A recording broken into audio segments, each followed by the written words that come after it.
The old rancher, Elias Thorne, was a man carved from the same stubborn granite as the land he tended. For 40 years, the Whispering Winds Ranch had been his kingdom and his cage, a 1,000-acre stretch of Montana high country that demanded everything and gave back just enough to keep a man hoping, and hurting, for one more season. His face was a roadmap of sun and sorrow, his hands a leathery testament to a lifetime of calluses and cold mornings. He was a fortress, and the drawbridge had been rusted shut for a long, long time. It was on an evening painted with the bruised purples of an approaching storm that Elias found the stranger. He was out checking the fence line in the north pasture, his truck bouncing over the rutted track, when a flash of color caught his eye.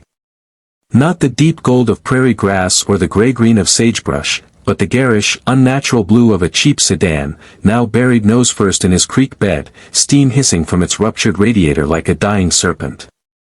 His first instinct was a low groan of irritation. Tourists. They always got lost, always thought their city cars could handle a road that was little more than a suggestion made by deer hooves. He pulled his truck to a halt, the door groaning as he swung it open. The wind, sharp with the promise of rain, snatched at his wide-brimmed hat. He trudged down the embankment, his boots sinking in the mud. The driver's side door was open. Slumped over the wheel was a woman. For a heart-stopping second, he thought she was gone. But then he saw the shallow rise and fall of her shoulders. Her face, pale and smudged with dirt, was pressed against the steering wheel, and a thin trickle of blood had dried along her temple from a cut on her forehead. She was young, maybe in her late 20s, and her clothes, a simple linen shirt and jeans, were soaked through from the broken window. "Hey," Elias said, his voice rough as gravel. He reached in and gently shook her shoulder. "Miss? You all right?" She stirred, a low moan escaping her lips. Her eyes fluttered open, dazed and unfocused. They were the color of warm honey. The deer," she whispered, her voice thready. "It just jumped out." "They do that," Elias grunted. "Can you move? Storm's comin'. This ain't no place to be." He helped her out of the car, her body leaning heavily against his. She was shivering violently. He wrapped his own thick, wool-lined jacket around her shoulders, its size swallowing her slender frame. As he guided her up the bank to his truck, he noticed she was favoring her right arm, cradling it protectively against her chest. "Name's Elias," he said, once he had her settled in the passenger seat, the heater blasting. "Lena," she replied through chattering teeth. "Thank you. I'm so sorry, my car can wait." "You can't." The drive back to the ranch house was quiet, filled only with the rumble of the engine and the first heavy drops of rain spattering the windshield. The Thorne homestead was not a place of comfort. It was a monument to utility. The porch sagged on one end, the paint had long since given up the ghost to the elements, and inside, it was a landscape of masculine neglect. A worn leather sofa, a stone fireplace blackened with decades of soot, and shelves cluttered with veterinary supplies, old ranching manuals, and dust. He sat her down at the heavy oak kitchen table and wordlessly put a kettle on the old wood stove. He returned with a first aid kit, its plastic casing faded and cracked. "Let me see that cut," he said, his tone leaving no room for argument. Lena sat patiently as he cleaned the small wound on her forehead with an antiseptic wipe. His touch was surprisingly deft, practiced. Ranchers knew how to patch up wounds, both on livestock and on themselves. "Your arm's hurt," he stated, not asking. "It's just bruised, I think," she said, but the wince as she tried to move it betrayed her. "Let me see." It was the same firm tone. Hesitantly, she pulled up the sleeve of her shirt. Her forearm was already blooming with a spectacular, angry purple and blue bruise. But it was what was beneath the fresh injury that made Elias Thorne, the unshakable, freeze solid.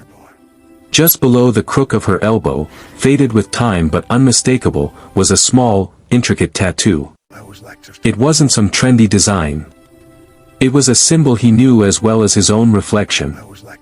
A spiral of interlocking Celtic knots, with a single, perfect oak leaf at its center. His breath hitched. The world tilted. The sounds of the storm outside, the crackle of the fire, the hiss of the kettle, it all faded into a dull, roaring silence. He stared at the tattoo, his own face turning ashen. Lena looked from her arm to his face, confused by his stark reaction. It's just an old tattoo, she said softly. From a long time ago. Elias didn't hear her. He was 25 years in the past, standing in a sun-dappled clearing, watching a girl with hair like wheat and eyes the color of the summer sky trace that exact design onto a piece of paper. "It's for us, Eli," she'd said, her voice like music. "The knot means our lives are forever tied together. And the oak leaf, for strength. Our strength." His wife, Sarah. Sarah, who had been his whole world. Sarah, who had died giving birth to their stillborn daughter, a double loss that had hollowed him out and left only this shell of a man behind. He had never known anyone else with that tattoo. He and Sarah had gotten them together, a secret pact in a tattoo parlor in Missoula. It was theirs, and theirs alone. Until now. His eyes, wide and haunted, lifted to meet Lena's. The same honey-colored eyes. The same curve of her jaw. She had Sarah's smile. How had he not seen it the moment she opened her eyes? Where, his voice was a dry rasp. He cleared his throat, the sound unnaturally loud in the tense quiet. "Where did you get that?" Lena looked uneasy, pulling her sleeve back down. "It's a weird story, actually. I'm adopted. I never knew my birth parents. But when I turned 18, I got a box from the adoption agency. It had a few things my birth mother had left for me. A letter, and this drawing. She drew this design. She wrote that if I ever wanted a piece of her with me, this was the symbol of her heart. So I got it tattooed. It made me feel connected to her, you know. To where I came from." Elias felt the floor drop out from beneath him. He stumbled back, his hand gripping the edge of the sink for support. The room swam. Adopted. A letter. A drawing. The child. Their child. The doctors had been clear, their voices heavy with pity. "We're so sorry, Mr. Thorne. The baby didn't make it." He had been so lost in his own tsunami of grief, he had never seen the tiny casket. Sarah's strict, deeply religious parents had taken care of all the arrangements while he sat, catatonic, in a hospital chair. They had always disapproved of him, a rough-edged rancher for their vibrant, artistic daughter. Had they? Could they have? The pieces, jagged and painful, began to click into a picture he could never have imagined. "Your mother," he whispered, the words tearing from a place in his soul he had sealed off decades ago. "Was her name Sarah?" Lena's face went blank with shock. How could you know that?" she breathed. "I never told you that." Elias didn't answer. He simply turned and walked, stiff-legged, to the small, locked room at the back of the house, a room Lena hadn't noticed. He fumbled a key from a chain around his neck, his hands trembling so badly he could barely fit it into the lock. The door creaked open on hinges that protested from disuse. The room was a shrine. Dust motes danced in the sliver of light from the hallway. On the walls were photographs of a beautiful, smiling young woman with Lena's eyes. On a small table sat a wedding band and a delicate silver locket. And on the dresser, propped up against a book of poetry, was a framed, hand-drawn sketch. It was the exact mirror image of the tattoo on Lena's arm. He came back into the kitchen, the framed sketch held in his shaking hands. He placed it on the table in front of her. Lena looked from the drawing to the man's ravaged face, her mind struggling to comprehend the impossible. She saw the same curve of the knots, the same single oak leaf. She saw the dates scribbled in the corner, dates from over 25 years ago. And then she looked at the photographs on the walls of this lonely, desolate house, and she saw her own face looking back at her from a different time. "Oh, my God," she whispered. The following days on the Whispering Winds Ranch were a delicate, unspoken dance between two strangers bound by the most profound of blood ties. Elias moved through his chores in a daze, the familiar rhythms of feeding the horses, mending fences, and checking the cattle now feeling like actions performed by another man. Every time he looked at Lena, he saw the ghost of his beloved Sarah, and a painful, hopeful joy would war with a bottomless well of grief for all the lost years. Lena, for her part, was adrift in a sea of overwhelming revelation. The quest for her origins, a quiet, persistent hum in the background of her life, had culminated not in a simple name on a document, but in this raw, wounded man in this sprawling, untamed land. She was an accountant from Portland, her life defined by spreadsheets and city noise. This world of vast silences and physical labor was as foreign to her as the moon. She tried to help, her city slicker clumsiness a source of quiet amusement for the old rancher. She spilled a bucket of grain, got tangled in a hose, and jumped a foot in the air when a cow mooed too close. But she was persistent. And she was kind. She didn't press him with questions, sensing that the words, for him, were buried too deep, trapped under layers of granite-hard sorrow. It was on the third morning that she found him on the porch, staring out at the sunrise painting the mountains in shades of rose and gold. He was holding his right hand stiffly, his fingers curled into a semi-clenched, painful-looking claw. "Your hand," Lena said, leaning against the doorframe. "Is it arthritis?" Elias flexed the hand, a grimace flashing across his face before he could hide it. "Old injury. Got it caught in a winch a decade back. Damaged the nerves. Stiffens up something fierce in the cold and damp." It was a rancher's ailment, a badge of a hard life. He was used to the constant, dull ache. Lena looked at the hand, the knuckles swollen, the skin scarred and calloused. It was a hand that had worked, and bled, and held his wife, and then, for 25 years, had only worked and bled. An idea, simple and born of her own innate kindness, sparked within her. "I have something that might help," she said. "I have a salve I make. It's just beeswax, olive oil, and some arnica and St. John's wort from my little balcony garden. It's good for inflammation and nerve pain." Elias gave a noncommittal grunt. He tried every liniment and pain cream on the market. None of them touched the deep, bone-deep throb. But an hour later, Lena approached him as he sat at the kitchen table, a small, handmade clay pot in her hand. The scent of honey and herbs filled the air. She sat down beside him. "Let me try," she said softly. It was not a demand, but an offering. He hesitated, a lifetime of self-reliance screaming in protest. But he looked into her eyes, Sarah's eyes, and saw no pity, only a gentle, determined compassion.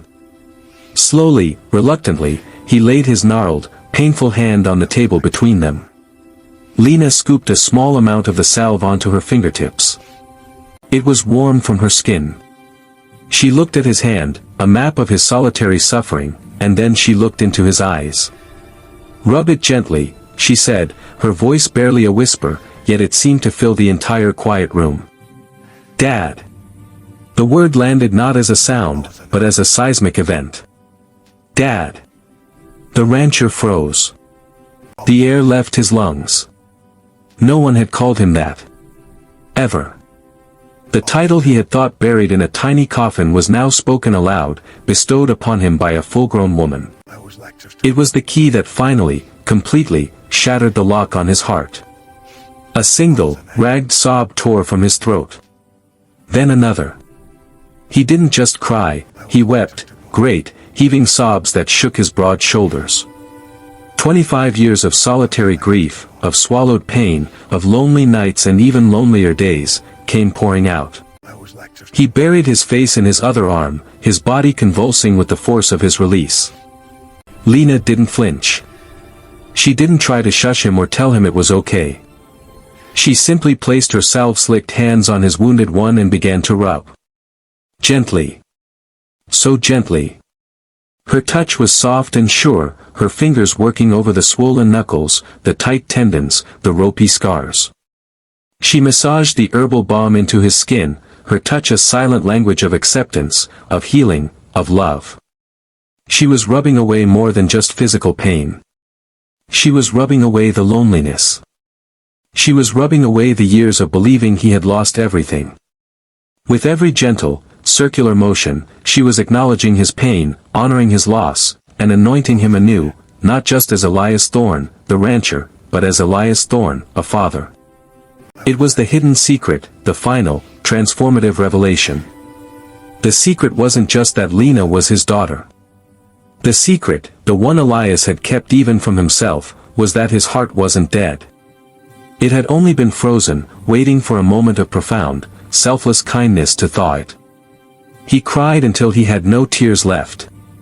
When he finally lifted his head, his eyes were red-rimmed and vulnerable, but for the first time in a quarter century, they were clear. He looked at his hand, cradled in both of hers. The salve had soaked in, and a strange, warm tingling was spreading through his fingers, a sensation of life returning to a numb limb. But the true warmth was in his chest. A warmth that spread through his entire being. "Lena," he rasped, her name a prayer on his lips. She smiled, her own tears flowing freely now. "I'm here," she said. And in that simple exchange, the past did not disappear, but it lost its power to poison the present. The lost years would always be a sadness, but they were no longer a life sentence. The future, once a bleak, unchanging stretch of solitary toil, was now a wide-open field, full of unknown and terrifying and beautiful possibilities. Elias spent the rest of the afternoon talking. He told her about Sarah, her laugh, her love for wildflowers, her terrible singing voice. He showed Lena her mother's favorite places on the ranch. He talked, his voice growing stronger with each shared memory. Lena listened, sharing stories of her own life, of her kind adoptive parents, her dreams, her quiet sense of always being a piece missing from a puzzle. Weeks turned into a month. Lena's car was towed and declared a total loss, but she made no move to leave. She found a quiet rhythm on the ranch, her gentle presence beginning to soften its hard edges. She planted a small garden where her mother's had been. She filled the house with the smell of baking bread. She continued to tend to Elias's hand every evening, the ritual becoming their sacred time, a touchstone of their new, fragile bond. The transformation was not just in them, but in the very air of the whispering winds. The ranch was no longer a monument to loss. It was becoming a home again. One evening, as they sat on the porch watching the stars emerge, Elias turned to his daughter. "The ranch, it's yours, too, you know. If you want it." Lena leaned her head against his shoulder, a gesture that was now as natural as breathing. "I think," she said softly, "I just needed to know where I came from. I never imagined I'd find a place where I belong." The message of their story is one that resonates across any divide, in any corner of the world, that the greatest healing often comes not from grand gestures, but from the simplest acts of compassion. It is a testament to the power of a gentle touch, a listening ear, and an open heart to mend even the most broken of spirits. It tells us that it is never too late for a second chance, that family can be found in the most unexpected ways, and that sometimes, our deepest sorrows can be the prelude to our most profound joys. The world can be a hard and lonely place, but within it exists a boundless, redemptive power, the power of kindness to thaw the most frozen of hearts and reveal the hidden secrets of love that were there all along.